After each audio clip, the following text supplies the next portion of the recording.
Tyson has a quote that I really like, and he says, "Discipline is constantly doing the things you don't like, but doing them like you love it." This resonates a lot to me because people have made the comment to me like, "Oh, it's easy for you to follow your diet because you love it, or you're not a foodie." Or it's easy for you to do those workouts or to do those sets because you just love training so much. How the fuck do you know?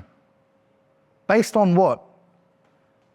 You're making that assumption through your own lens because you look at me doing something and you see me doing it with maximal effort consistently on a daily basis without wavering. So you then are making the false assumption that I love doing it. But that's exactly what Mike is saying here. To an outsider, highly successful people doing the things that they need to do to be successful, to an outsider, it looks like the person loves it. But how do you really know? Because in reality, it's most likely extremely uncomfortable things that they need to do to achieve that success. But they do it so consistently, so perfectly, and without complaining that people make the false assumption that they love doing that.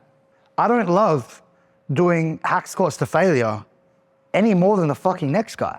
And I'm willing to do the things that I don't like doing because I know that they are the betterment of my progress. When I'm really tired after a seminar and I don't feel like training and there's little voices in my head saying, "You're a little bit overworked, maybe just go get a good night's sleep and have a go at it tomorrow," I ask myself, what would the IFBB Pro do today? They would fucking train. They wouldn't miss the session. They wouldn't make excuses and they wouldn't rationalize. So all of these decisions I have to make on a daily basis, I refer back to the contract. I believe that I am the IFBB Pro, and then I decide that I will do the behaviors that the IFBB Pro would do. And then I believe that the gap between where I am now and the IFBB Pro, that will close. And I actually will be the person that I'm acting to be. And I believe we can decide what kind of person we want to be, whether it's champion in X or Y. We decide what we want to be, write it in your contract, in your journal on a daily basis. And over time, if you are doing the behaviors that you believe that X character will do, you will close the gap. Permission or forgiveness is my hand, I ain't the dealer. Try and teach my little one focus, cause it's easy, forget the mission. And the difference is in love and loyalty and commitment. Poor kids don't know what they're in for. They're all smiling now. Let's see their faces in an hour. I've been at war in my mind, ain't no time again. Come on! Come on! One more here, Sam, come on! You should have gone for it. Why didn't you go for it? The grip. The grip, he reckons. How's your grip given that when you have straps on? Don't give me grip. Loosen up. There was one more there, I know it. There was one more there for sure. Up, see man get diced up, real G's tight life up. P got bagged the bus. More reps. See man get stabbed and Seven, good, more. We go for 10, keep the body locked in. Again, finish. One more rep. One more here.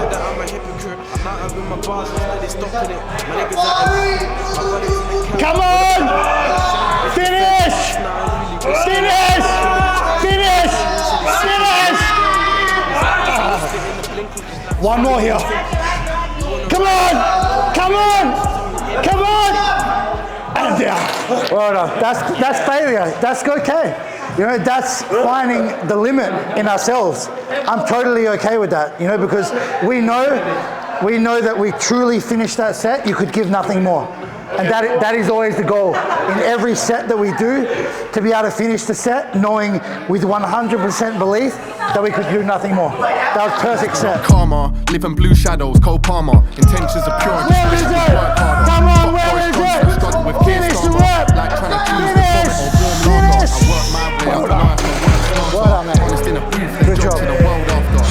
Like a UFC fight, you know, when someone gets the other fighter in a chokehold the fighter has the decision how early they're going to tap or how long they want to stay and wrestle. So when you're stuck somewhere in the mid-range on a rep and it feels like the rep has become glued and it's not moving anymore, tell yourself, stay in the clinch and don't tap out. Because what you'll find is sometimes when you sit there and wrestle the rep for a while, that one that's there, all of a sudden starts moving, and then you've just found a rep that was actually there when you didn't think it was. So always try to wrestle your reps. When it gets a little bit hard, don't just tap out straight away. Let me start it up, roll your spliff, spark it up. I got a thing or two to say before a doggy comes. A lot of people chat in your face, they ain't talking much. Why do people chat behind backs? Yes, great rep. Again. Niggas move snaky, skin scaly like a reptile. Keep it flowing daily, but you rate me, I'm the best out. 3, 4, yep. There's more here, you're still moving. Again. If no one's about, then I'm moving. This is the good ones. Never fear the man, I'll Yep, box you in the postcode. yep, finish. One more with me, one more with me. And then we're done. Control. Control. But I'll slap it for my bro though. It was so cold. Me and bro Up, shared the up, phone up, up. Well done. there was no Like been that. through so much, man, I've nearly That was lost like my 30 mind now. reps. This close from losing my You can head, use man, way you can't heavier. find out. Never Way, cried way, over way a bitch, heavier. so why would I cry now? Keep That's your it. eye out, cause these bitches tend to line out. Scott 3 on my more. ridge back, trying to get this shit stacked. Pedal round in so much Yes, still ain't got that's no a wrap. six-pack. Me and bro 2 more we here. crack and cut spots, we hit Let's that. finish. Sweeping man's turf and kicks Everything. through that, and we dish that. And that's just normal. If you Empty go the for tank, gold, then last it's rep. full. Ain't one full thing in the whip, man, we got full food. Fight. Don't try throw me a dead Fight. thing, man, that's a ball ball. Fight. Keep that as your Finish. sanction like a fin, no Well ball done. soon. Dead thing from Cornwall, perfect track. This is a brilliant set. Like honestly, it's a brilliant. Like Johan, you can learn things from her. You know, she does not tap even when the rep is getting so slow. I'm applying only the tiniest little bit of help to keep that thing moving, and I know that that's going to be burning like hell. But she still keeps upright. Her elbows don't move. Her line of pull stays exactly the same. And that is a skill in itself to be able to stay in the set when the set gets really hard like that. Don't you stop until I say, again, don't stop. Up. One more here, one more. Right, don't rack it. One more. Come on. Okay, so he just said he was going to get 8 to 9 reps. He got 25 reps. He thought that he could get 8 to 9. He got 25. So imagine he's just doing his training by himself and he does his 8 to 9 reps and then he gets off, he says, job well done. But in reality, he has the potential inside him to get 25 reps. Imagine doing that per set, per session, over a year. One person does 8 to 9 reps per set, one person's doing 25. Who's making the progress over the year? That is the difference right there. He thinks he does 8 to 9, he does 25. We all have those sort of gaps inside us. And the key is being able to tap into that, okay? Finish it. Here we go. Up. Come on, fight, fight, fight, fight. That's good. That's how we take the set. You know that, so your target was 5, you did 15. You know, so that's the state of how you should look at the end of your set. You know, your glasses should be all fucked up and fogged, and you shouldn't have sweat all over your face, and you should look gross. That's a true hard set. That's the difference between training and exercising.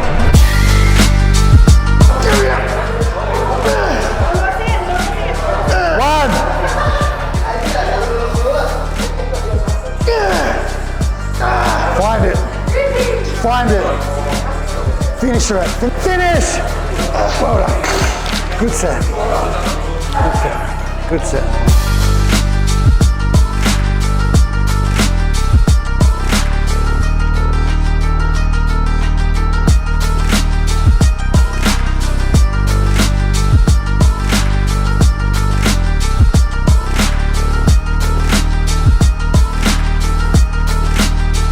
Day 2, Camp Jakarta wrapped. I love these sort of training days, and not just because I get to take people's souls out of their bodies. I think so many people don't realize just what they're capable of. And not only just in life, but within a working set, something so simple as a working set in the gym. People, we're all here, we all go to the gym 4 or 5 times a week for an hour, 90 minutes, 2 hours. We're all doing 95% of things the same. We consider ourselves all working out. But there is a difference between the people who are making fantastic progress and the people who are kind of just coasting along, making a little bit of progress, but kind of look the same year after year. And that difference is how right at the end of your set, right where it's terminating, right where it hurts the most, right where every fiber in your body is telling you to stop, can you push through and get another rep or two? Or do you sell yourself short? And the dangerous thing is, people can sell themselves short 1 to 5 reps short of what their potential is, but the set will still hurt them. So in their mind, they think they still push themselves and still did a hard set. But what I've come to realize is when the set hurts, that's only the beginning. That's only when the set has started. I love moments like these. I love opportunities like these because I really feel like it's an awakening for people. It's me pulling the curtain back and showing them a different side. And it can completely reframe their approach to training. And I look forward to coming back in a year or so and seeing what progress can be made. Yeah.